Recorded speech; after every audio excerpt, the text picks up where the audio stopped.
The government is the biggest purveyor of misinformation and disinformation there is. They're still trying to tell us that COVID vaccines are safe and effective, and AstraZeneca has pulled its COVID vaccine worldwide, and we have no explanation for these excess deaths that are occurring, which are at all-time highs. Now that we can have this regime in place, you can't actually call out the government for putting out things that are wrong.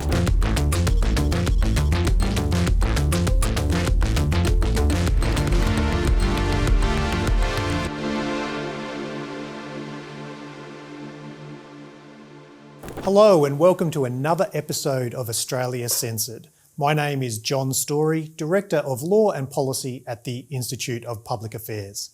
There has been a lot of developments in Australia recently on the free speech front.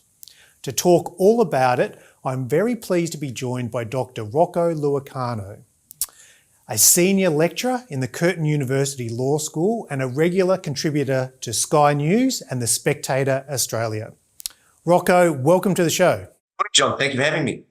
Rocco, the big news has been the introduction into Parliament of the government's long-awaited misinformation and disinformation bill. Your most recent article on Sky News made some great points about this bill, I thought. Before we get into some of the details, could you please share your general thoughts on this idea of regulating so-called misinformation? Thanks, John. Look, when I saw this initially, it reminded me of the word propaganda, which, as most of your listeners and viewers would be aware, is actually an Italian word, which was invented by Mussolini. The whole idea of propaganda, in order to disseminate and propagate, which is where the word comes from, determine certain ideas in the public mindset. And that's exactly what this disinformation bill is all about. It's basically to ensure that certain ideas are removed from the public domain, and only other ideas that are preferred by the government are allowed to be disseminated amongst the public. That, in other words, censorship.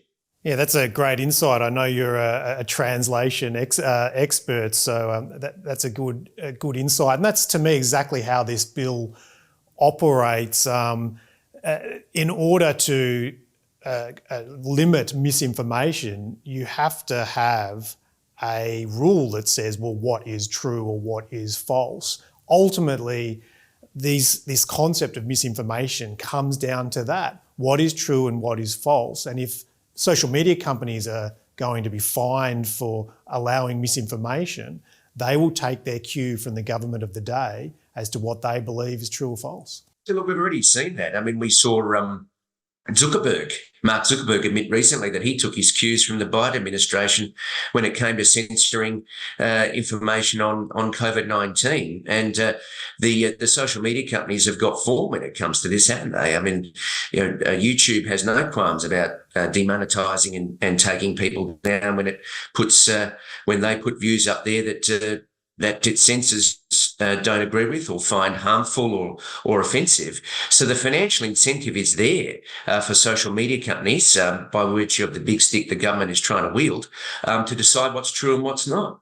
Yeah, and it's interesting. It's when one of the big social media companies, Twitter, now X, broke away from the herd, broke away somewhat from the sort of censor first sort of approach, that government started to get involved and say, oh, we actually don't like a social media platform where you can say absolutely whatever you like. Yeah, that's right. And it's a bit like, it reminded me of a story that Konstantin Kisin told when he was out in Australia earlier on this year, when he spoke about the origin of the word, of the term politically correct. He said it more or less emanates from the Soviet days when if someone expressed a view that was not liked by the party hierarchy, they were pulled aside and said, hey, what you might be saying is true, comrade, but it's not politically correct. So that's with apologies for the impersonation of the Russian accent, but that's exactly what this is. I mean, it's governments just trying to control the narrative and eliminate criticism of what they're doing. Well, the IPA has submitted put a submission into the parliamentary inquiry that's currently on foot for the new version of the bill. We'll get to the bill in a second. But that's a point we made in our submission, that the truth is no defence under these laws, because they cover the definition of misinformation is false and misleading and deceptive.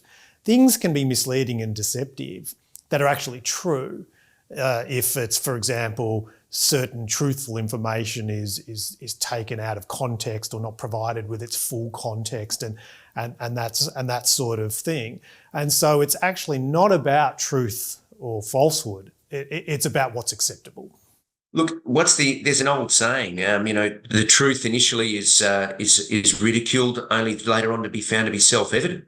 And how many episodes in history have we seen where contentions have been lambasted, only later on to be found to be true? I mean, William McBride, the obstetrician who spoke about thalidomide, comes to mind. When he called it out, he was ostracised by his medical professionals. He had his practice license taken away from him, only later on to be shown that, hang on, if you give thalidomide to pregnant women to stop morning sickness, their babies will be born deformed. To have this idea that there's a sole arbiter of truth has never worked in our liberal democracy, because you can only work out whether something is true or not if you subject it to sustained debate. Yeah, well, that might be a good segue to start drilling into some of the details of the new bill that's been introduced before Parliament. We're going to get minimal debate before there'll be a vote in Parliament, but politicians are swayed by public opinion, so we'll see what they say. The legislation only applies to misinformation that will cause serious harm. And as you've said, one of those areas of serious harm is harm to public health. And I would have thought in the health sphere, you don't have to go back too far. It seems like health advice changes quite regularly, like things that my children are adults now, but when I was a child, when they were born, what you were told for how to sleep them and feed them and whatever has already changed, and they're barely adults. So yeah, that's it. You couldn't sleep them on their tummy, then you couldn't sleep them on their back, then you couldn't sleep them on their side. I mean, exactly like you say, it changed from minute to minute. So yeah, and then I've read somewhere, I'm happy to be fact-checked on this, and they said sudden infant death syndrome is genetic anyway, and how you sleep them is irrelevant. So that's fine. If it changes because of new evidence, that's how it should work. But this idea, it just seems to me that the fact that public health is one of the items, it just seems to me that's fraught with danger, that we're going to have an established truth on what is or isn't health advice.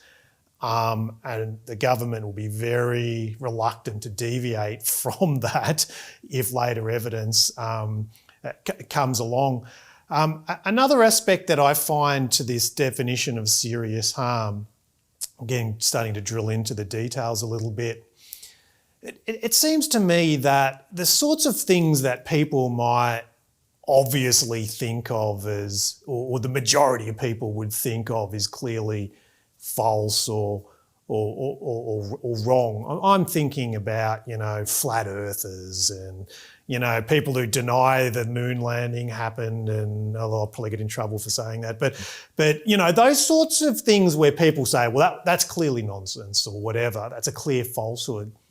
None of them I can see could really cause any serious harm. They're not going to affect the Australian economy. They're not going to affect public health. They're not going to, vilify a certain minority group. It's the ones that are contentious where you could say, well, this is going to cause harm. Should you lock down or not lock down? Should you wear masks or not wear masks? Was the Hunter Biden laptop story true or false?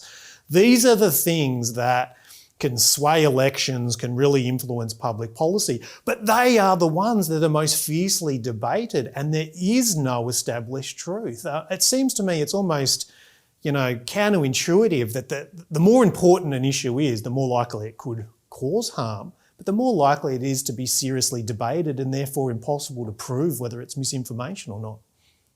It's always been that way. I mean, you can go back to ancient Greece.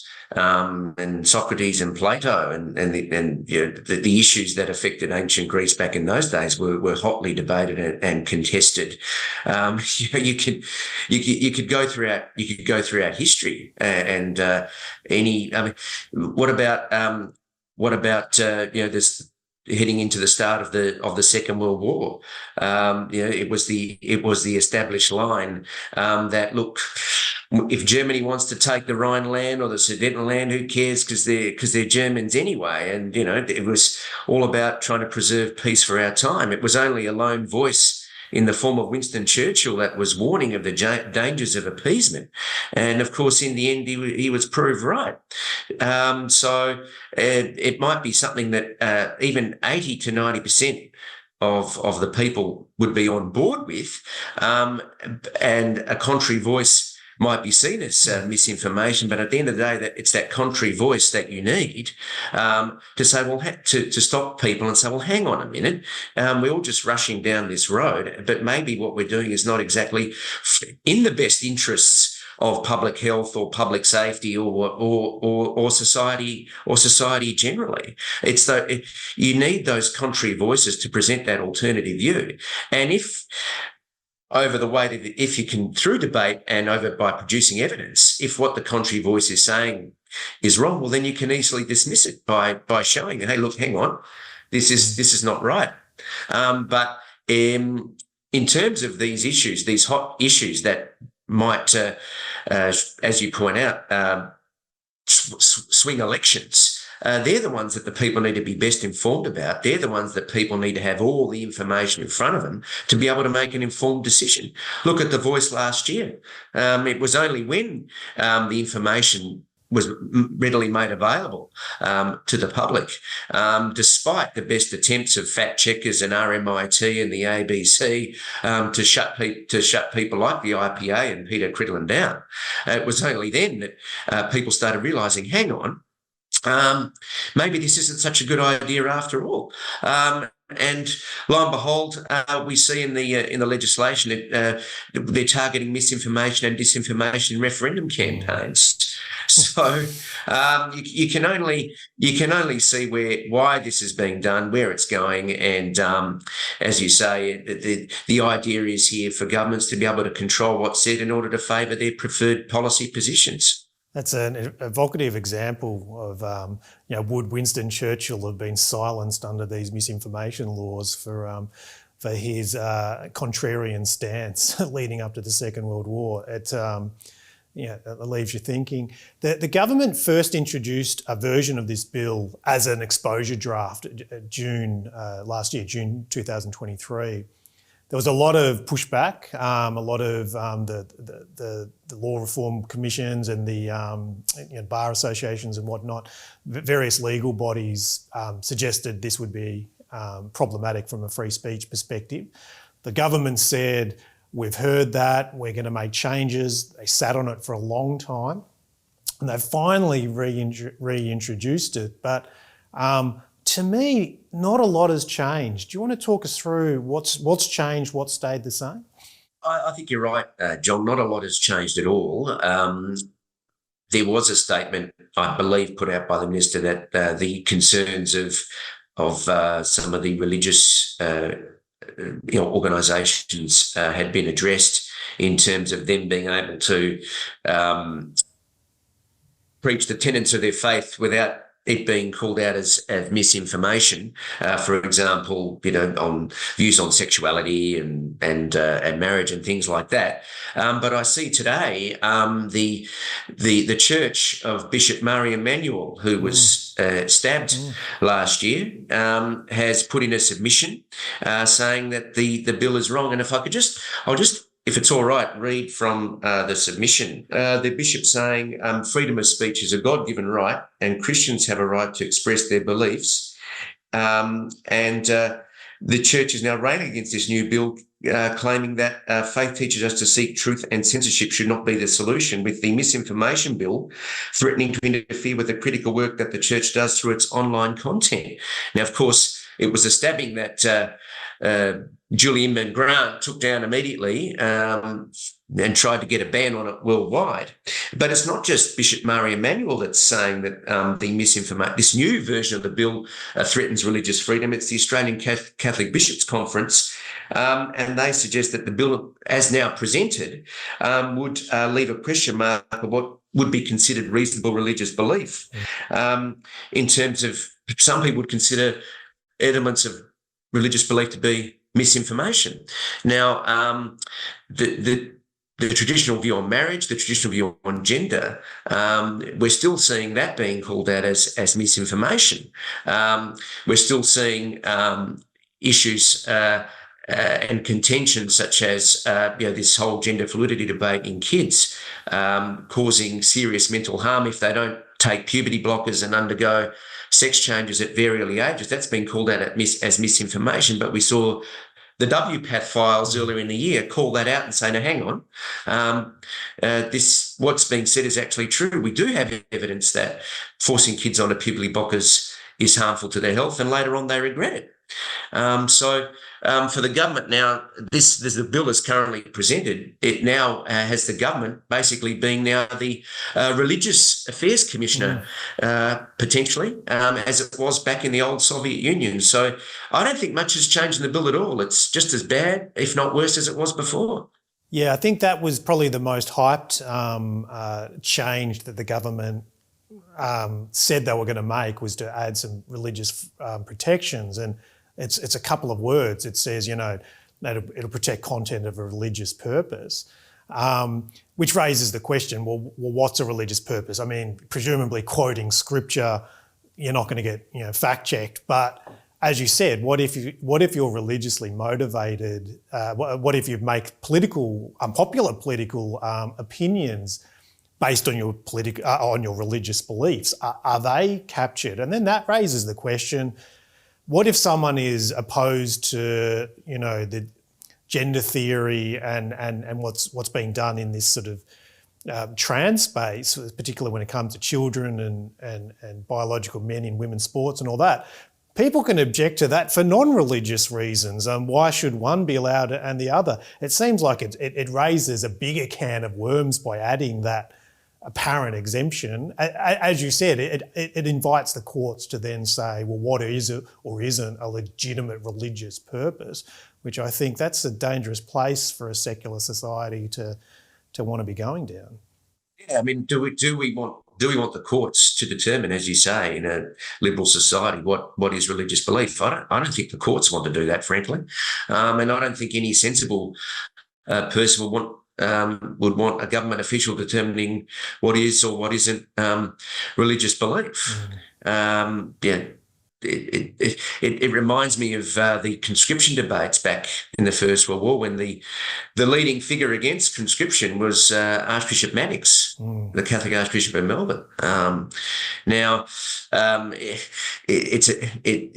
sure Billy Hughes at the time thought of that line from Henry II, who would rid me of this troublesome priest? But is that what we want in our society for people?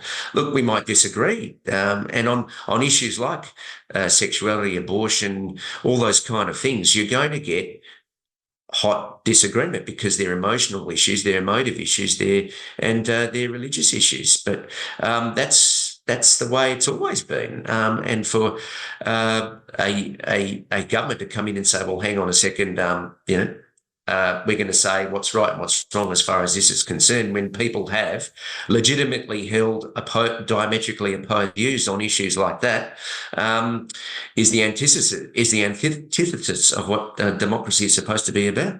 Yeah, it's meant to be the clash of ideas, and the best idea prevails, not the banning of a disfavoured idea. I read in your Sky News article that you felt the motivation behind this legislation very much flowed from the outcome of the Voice referendum debate, and you allude to the fact that harm to a referendum process is one of the specific categories of harm that the law targets. It was also clear on the very night of the referendum that the various yes side activists were blaming misinformation. I wonder if you could talk about that and what broader motivations there could be behind these laws. I know you've looked at some international comparisons as well. First of all, in terms of motivations, it's a bit like the adolescent dummy spit, right? We didn't get our way, so it's not our fault. It was all the other side was spewing lies, and they won by being underhanded and deceitful. Whereas in a debate, whoever wins. Yeah, wins fair and square. Look, the Voice, and I'm sure I don't need to go through the idea, but it was a bad idea. And in a debate, you've got good ideas and bad ideas, and the bad ideas will be shown up to be bad ideas, and this was shown up to be a bad idea. Can you imagine Sir Robert Menzies back in the day when he tried to ban the Communist Party, and he lost? Rightly, in my view, and rightly in John Howard's view, by the way, to ban the Communist Party. He didn't blame it on misinformation or disinformation or the people getting it wrong. He just said, okay, right. He took it on the chin and moved on and became the longest-serving Prime Minister of the country. Whereas at the moment, that seems to have been the voice loss is where this seems to have been considered by many commentators where this government has just completely lost its way. I mean, I would argue it was never on the right track anyway. But it's this idea that the people get it wrong, we the elites know what's best, and therefore we can determine what's right and what's wrong. That's the philosophy, or if you like, where this idea is grounded, that, look, people are too silly, too stupid to think for themselves, so we need to tell them what's good for them, rather than actually ask them what they think is good for them. And that's where I think that's the real idea behind it, which is a very paternalistic, very socialist idea at the end of the day. That's where I think that's the real motivation behind this. Look, we can't trust the people to get it right, so we'll have to sort it out for them. Yeah, and I think lawyers, we're both lawyers, can be a little bit prone to that. Having said that, I recently read the Victorian Bar Association's submission to the parliamentary inquiry, which was excellent. Excellent submission. Yeah, went through the various problems from a free speech perspective. I think that was excellent. But I have also read a number of lawyers who I feel are quite enamoured with the idea of censorship, because they assume that they will be the censors. They'll be the ones that are the so-called experts who will be able to determine what is misinformation. It's not just lawyers. We have they call it managerialism, but I would also call it like credentialism. We have this real big push for a lot of people to go to university and get a credential that says I'm an expert in this field. And I think coming with that can be a loss of humility over maybe I don't have all the answers, even though I'm an expert in my field, and maybe there are competing arguments that should be aired. And it's that sense that, yes, no, we know best and this is wrong. And if the people think otherwise, it's because they're misguided, and they could only be misguided because of that horrible Elon Musk allowing people to say things online. Yeah, exactly. And this isn't about, and it's more about. We talk about trying to not only close this idea that you can have a difference of opinion, but also determining what is scientifically correct, what's culturally correct. In a society, and that is where this is all coming from. Even though these are ideas which have scientifically and culturally been determined for thousands of years, biology being one of them. I mean, we have the terms biological male and biological female being called out as misinformation, and this is the ridiculous. The ridiculousness to which this is getting. I don't, and this And when you talk about people being self-appointed experts, well, it was said to me a very long time ago that a smart man knows his limits. What's that? What's that line from one of those Dirty Harry movies? A man's got to know his limitations. Well, that's it. We can't be experts on everything. Yeah, we can't be. I mean, it's like me trying to, I don't know, install an oven. I call a plumber for that, right? So you've got to know what your limits are, and when you try and assume knowledge in areas where you should really be calling different views, that to me is almost negligent, really. Yeah, and that's a big problem. We've got this sort of credentialed class who can be extremely knowledgeable in a certain narrow field, but that it may not have a broader perspective. And look, this frustrated me no end during COVID, that we had these hugely invasive public policy measures put in place on the basis of expert advice. Now, of course, I've got no doubt that the experts the government consulted were experts at epidemiology and that sort of thing. But we were talking about weighing up human rights and childhood development and economic issues. There's no expert in all those things who you can simply say they have the view. And the benefit of a democracy is that you get a broad range of perspectives. Some are a bit wacky and kooky, some are well considered, but you take the collective wisdom of the crowd, and that's where you get the optimal outcomes, sort of thing. And COVID was very much, we're doing this because of the experts, where those experts, they can't possibly be in a position to weigh up how important it is to wear a mask in a shopping centre compared to human rights and freedom of expression. There's just no expert that can make that balance. We gave them, or the government gave them, this idea of omniscience, this position of omniscience, when that just clearly, as you point out, just isn't the case. You cannot expect an immunologist to know about childhood development. I mean, it might have a couple of ideas just generally, like we all would, but we listened, or the government basically took the view of immunologists and epidemiologists and ignored the rest. And I remember very early on, when this nonsense started happening, the then president of the Australian Medical Association, Andrew Miller, went on Patricia Carvelis on the ABC and said, "Oh, look, the government and the politicians have got to get it out of the way and just leave it to us, because we're the experts. We'll decide what happens here." A dictatorship of the health bureaucracy. And that completely ignored the fact that over time, it's like you say, you get different ends of the spectrum, and one end you've got nonsense and another end you've got nonsense, but it's only through debate and a proper assessment of everything that's put before you that you can say, well, look, this is where we get a more optimised outcome. And again, any voices that were contrary to the established narrative were censored, like Jay Bhattacharya, but they're being proved true. And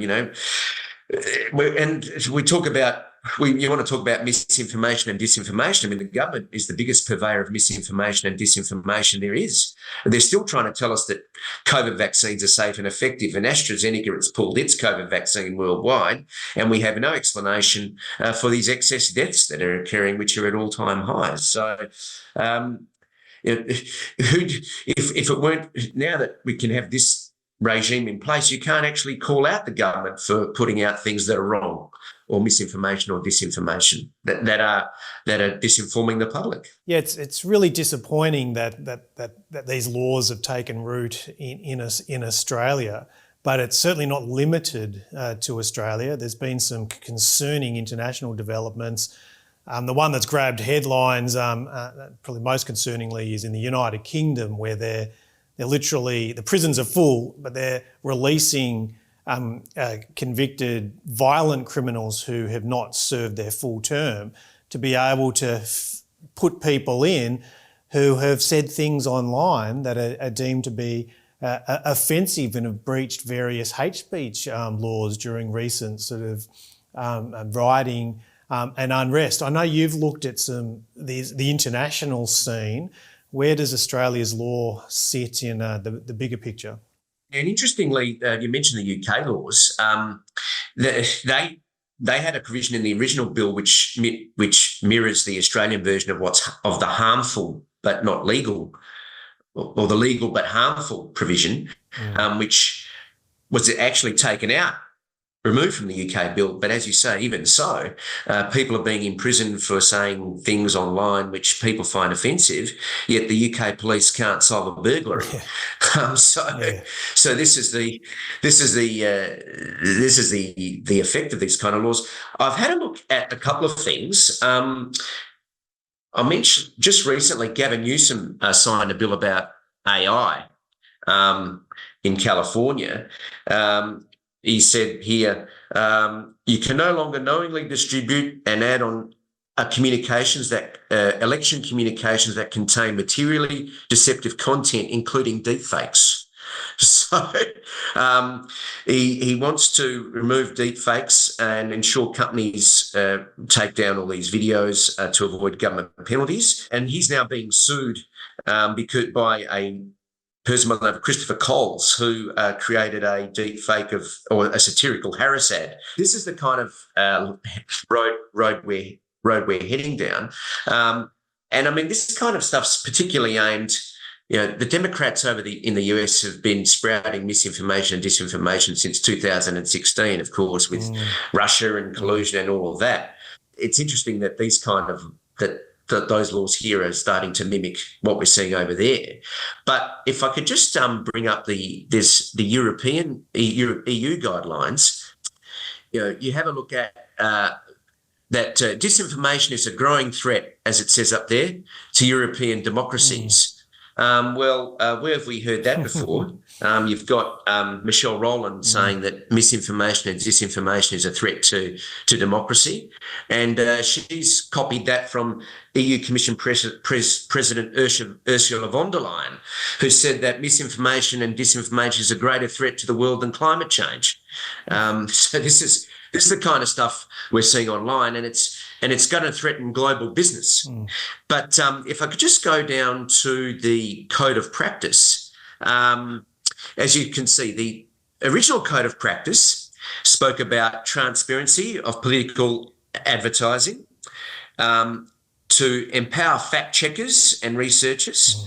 And then if we scroll down a little bit further to the 2022 strengthened Code of Practice, to measures under the Digital Services Act there in the EU, to demonetise disinformation, increase transparency of political advertising, broaden and strengthen tools that empower users to detect and false flag misleading content, increase fact-checking coverage, provide researchers increased access to data, robust monitoring of qualitative and quantitative information coming out of EU member states, and creating a task force to enforce the code. So these are exactly the kind of things that we're seeing overseas. And these, interestingly enough, what we're seeing Michelle Rowland, I believe, put into this new bill that she's introduced. It's pretty much a copy and paste of what's going on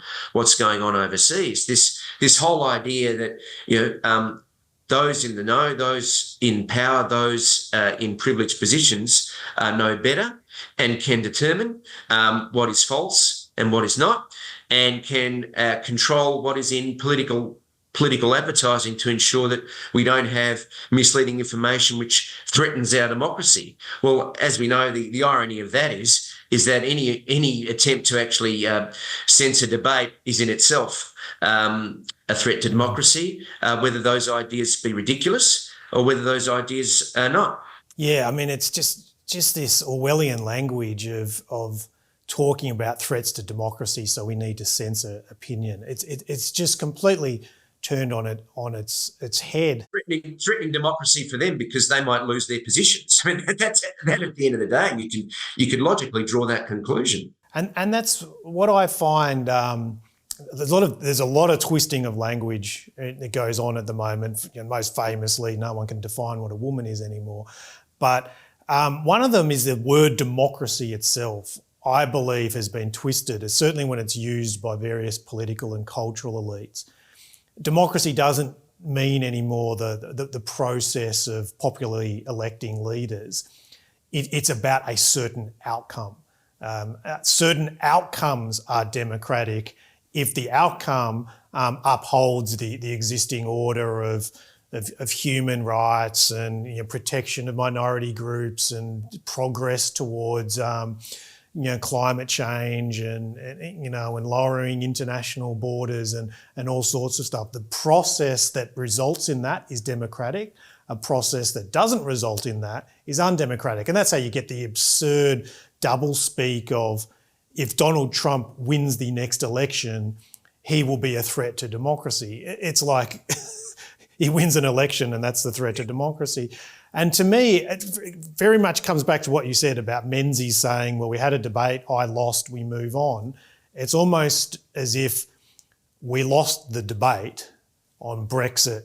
A populist like Trump was elected. In the EU, there's right-wing parties that are pushing against immigration, pushing against climate change, and it's like we've lost the debate, so therefore the answer is to silence the other side.